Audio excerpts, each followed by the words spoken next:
Hello everyone. For our next project we're going to be drawing drapery, folds, fabric. This drawing is a shirt that I did, and overall this took about 4 hours to complete. Not this, but the end product. I took I guess about 6 shots of it over time, and I'll be showing you the 6 shots in this video. So you can see I started out with very light application of the material. And then, as things progress, move a little bit darker, with the mark making, trying to kind of focus on the edges that I'm creating.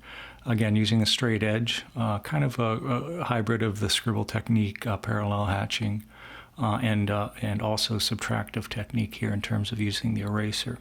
So, of course, going in and erasing away the highlights, again, erasing against the ruler, so against the straight edge, right, to create that crisp edge in the drawing. And here's I guess version number 3 of the drawing. Again, using the straight edge and the eraser, you can get kind of a painterly quality even with graphite. I mentioned that in the charcoal drawing that I did. Just kind of ratcheting up here the values. I used a 2B pencil to begin with in the drawing, and then moved to a 6B for the majority of the drawing. And rubbing the whole thing down with a paper towel and kind of muting everything, and then coming back in and cutting in the highlights again, and just over time developing a value, a structure to the drawing. Now, with the straight edge, it really forces you into understanding the angle of a particular fold. We think of folds, or wrinkles or creases to be curvilinear, and they are, but they also have a angular structure to them. You got to realize there's a tension in the material, and that's the reason it's folding. So you need to use the straight edge. You need to approximate those angles to get that tension in the drawing, and then you curve things up as you go. And this is, I guess, the 4th stage of the drawing. So you see, I'm kind of refining it, cleaning up the edges, darkening up the values. A fold or a wrinkle has a dark area, a light area, and a kind of medium area. So think in terms of 3s. And then, again, it gets more complicated than that in terms of relative value, but that's a good way to start to think about it. And notice I'm not outlining, all the edges, or even the edge of the shirt itself. Using that straight edge, drawing a little line in and backfilling into the dark area to create a crisp edge.